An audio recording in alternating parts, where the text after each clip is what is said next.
तो दोस्तों पिछले एपिसोड में हमने बात किया था कि अगर आप फोटोग्राफी में अपना करियर बनाना चाहते हैं या फिर आप बिगनर फोटोग्राफर हैं और आपको फोटोग्राफी अच्छे से नहीं आती और आप सीखना चाहते हैं, तो सबसे पहले मैंने एडवाइस किया था कि आप किसी अच्छे फोटोग्राफर को असिस्ट कर सकते हैं, उनके साथ जा सकते हैं और फोटोग्राफी के गुण सीख सकते हैं। अगर अब आपने किसी अच्छे फोटोग्राफर को असिस्ट कर लिया और उनके साथ आप फोटोग्राफी करने जा रहे हैं, साल भर जाओ 2 साल भर जाओ, आपको जितनी मर्जी उतनी एक्सपीरियंस ले लो। अगर जिस फोटोग्राफर के पास आप सीखने जा रहे हो या फिर जिस फोटोग्राफर के साथ आप काम करने जा रहे हो वो फोटोग्राफर आपको अच्छे से कैमरे के बारे में एक्सप्लेन नहीं कर रहा, तो आप एक काम और कर सकते हैं।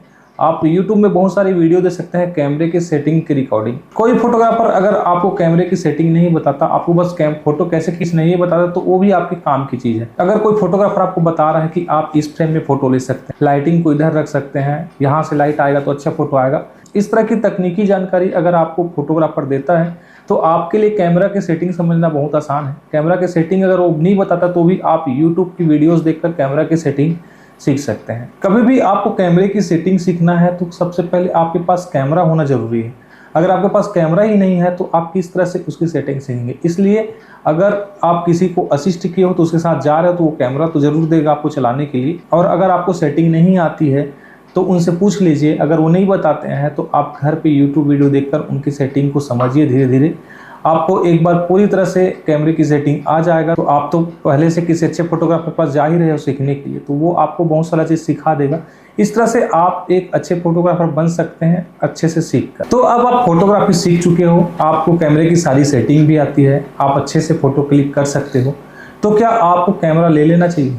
तो बिल्कुल नहीं, आपको सबसे पहले कैमरा नहीं लेना है। आप अगर अच्छा फोटोग्राफी सीख गए हो और डायरेक्ट कैमरे पे इन्वेस्ट करोगे, आपके पास अगर वर्क नहीं आएगा तो आप किस तरह से काम करोगे?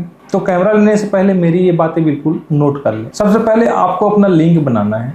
लिंक किस तरह से बनाना है? जैसे कि आपके रिलेटिव में कहीं पे शादी हो रहा है तो वहाँ पे एक विशेष छूट देकर आप फोटोग्राफी का काम ले सकते हैं। आपके अगर कोई दोस्त यार हैं उनसे अगर कुछ काम मिलता है तो वो काम आप कर सकते हैं।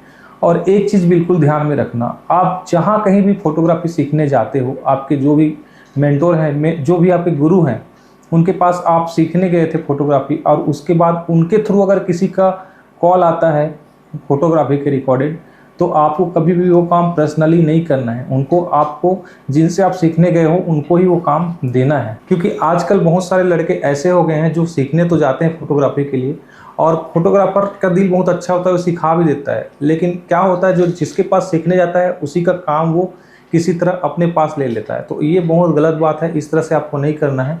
अगर आप किसी के पास फोटोग्राफी सीखने गए हो तो अगर वहाँ से कोई आपको लिंक मिल रहा है फोटोग्राफी करने का तो वो आपको बोलना है कि भैया आप उन्हीं से कराइए, क्योंकि वो मेरे गुरु हैं और मैं उनसे ही काम सीखा हूँ, तो वो काम मैं नहीं कर सकता। तो आप अगर काम स्टार्ट करना चाहते हो फोटोग्राफी का तो आप बिल्कुल अपने रिलेटिव में कर सकते हैं, आपके दोस्त यार में कर सकते हैं। सबसे पहले लिंक लीजिए और जिससे आपने फोटोग्राफी सीखा है उनसे एक बार बिल्कुल कांटेक्ट कर लीजिए कि कोई काम अगर आपके पास आ रहा है तो उसे किस तरह से लेना है, किस तरह प्राइस सेट करना है, किस तरह रेट बताना है। अगर आपको प्राइस सिलेक्ट करने में भी दिक्कत होता है तो मेरा एक वीडियो आया है प्राइस के ऊपर, किस तरह से आप प्राइस ले सकते हैं वेडिंग फोटोग्राफी का। तो वीडियो आप लोग को ऊपर मिल जाएगा इन्फॉर्मेशन वाले बटन में, आप लोग उसमें क्लिक करके देख सकते हैं बाद में। पहले ये वीडियो पूरा देख लो क्योंकि ये वीडियो बहुत इंपॉर्टेंट है आप सभी के लिए। और धीरे धीरे अगर आगे बढ़ोगे इसी एपिसोड में तो आप लोग को बहुत सारा चीज़ समझ में आएगा। तो इस तरह आपके पास कोई लिंक आता है काम करने का और प्राइस वगैरह भी सेट हो गया, आपका काम भी डन हो गया, तो सबसे पहले तो आप अपने तरह के एक्सपीरियंस जो वीडियोग्राफर है उसको बुलाओगे या फिर फोटोग्राफर है उसको बुलाओगे और उनके साथ वो काम आपको करना है। तो उसके बाद जो सबसे बड़ी परेशानी आएगी आपको वो है कैमरा की, क्योंकि कैमरा तो आपके पास है नहीं, तो आप उसका काम जो है वो किस तरह से करेंगे। तो स्टार्टिंग में आप कभी भी अपना बजट ज़्यादा मत फंसाओ, क्योंकि रेंट में कैमरा बहुत सारा उपलब्ध रहता है मार्केट में। आप कैमरा रेंट पे ला सकते हो और आजकल तो बहुत सारे फ्रीलांसर भी हैं जो कैमरा ले लेके रखे हैं और प्रोग्राम में बुलाने पे वो अपने साथ साथ कैमरा भी लेके आते हैं और साथ में फोटोग्राफी करते हैं। एक अगर आप मिल जाते हो तो एक कैमरा रेंट में ले लो और एक जने किसी फ्रीलांसर को बुला लो, तो आपका ये काम जो है आसानी से हो जाएगा। क्योंकि कैमरे का जो प्राइस है वो बहुत ज़्यादा आता है, मतलब आपको 1.5 लाख 2 लाख से कैमरे स्टार्ट होंगे। फिर उसके बाद उनके साथ आपको मेमोरी कार्ड एक्स्ट्रा लेना है, आपको उनकी बैटरी एक्स्ट्रा लेना है, आपको लाइट्स उसका एक्स्ट्रा लेना है और बहुत सारे एसेसरीज उनके साथ होती है, तो आपका बजट ऐसे ही बहुत चला जाता है। उसके बाद लेंस वगैरह भी लेना है। तो बहुत ज़्यादा बजट अगर आपको फंस रहा है तो आप धीरे से शुरुआत कर सकते हैं। आप पहले रेंट में कैमरा लाइए, फ्रीलांसर को बुलाइए और एक तरह से शूट कीजिए। उससे जो पैसे जितने भी बचेंगे उसको सेविंग में डालिए। फिर से दूसरा वाला काम अगर लेते हैं तो वो काम ले सकते हैं, ठीक है। उसके बाद धीरे धीरे ऐसे करके अपना एक करियर बिल्डअप कीजिए। आपके पास काम आने लगेंगे। तो क्लाइंट अगर आपके काम से खुश होता है तो वो अपने किसी और रिलेटिव में शादी होता है तो उसका लिंक भी आपको देगा। इस तरह लिंक बाय लिंक आपको काम मिलता रहेगा। धीरे धीरे आपके पास एक पैसा जमा हो जाएगा कि भाई कैमरा लेने के लायक आपके पास पैसा हो गया, तो बिल्कुल एक कैमरा तो परचेस करना ही बनता है, क्योंकि फोटोग्राफर का सबसे बड़ा हथियार होता है कैमरा। कैमरे के बिना एक फोटोग्राफर अधूरा है, तो कैमरा तो लेना ही है। एक कैमरा ज़रूर अपने पास होना चाहिए। अब धीरे धीरे से आपने इस तरह कैमरा खरीद लिया, ठीक है। अब यहाँ पे आपको फिर से दो काम मिलेंगे। एक तो लिंक वाला काम आपको मिलना ही मिलना है, क्योंकि शादी वाला डेट में शादी होता ही है, और कभी कभी बैड लक भी होता है कि शादी वाला सीजन में भी कोई डेट खाली हो जाता है। तो ऐसे में आप फ्रीलांसिंग में जा सकते हैं।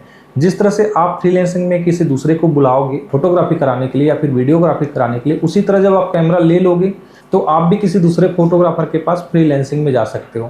फ्रीलांसिंग का इनकम भी अच्छा खासा है। पर डे आपको 3000, 4000 रुपये, 5000 रुपये तक मिलता है।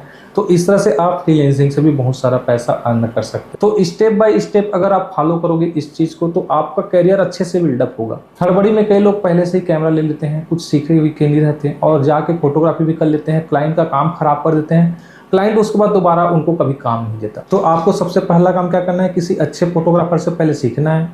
सीखने के बाद आपको अपना लिंक बनाना है दूसरे लोगों से काम लेने के लिए। काम अगर आता है तो रेंट पे कैमरा लाना है, फ्रीलांसर लाना है, अब उनका काम अच्छे से करके देना है। उनका काम अच्छा होगा तो वो और किसी दूसरे को बोलेगा, फिर उनका काम करना है। इस तरह से धीरे धीरे पैसे इकट्ठा करना है। फिर आपको एक कैमरा लेना है खुद का, और कैमरा लेने के बाद अगर आपके पास कोई वेडिंग का काम नहीं आ रहा है, जिस डेट में खाली हो, आप तो फ्रीलांसिंग का भी काम कर सकते हो।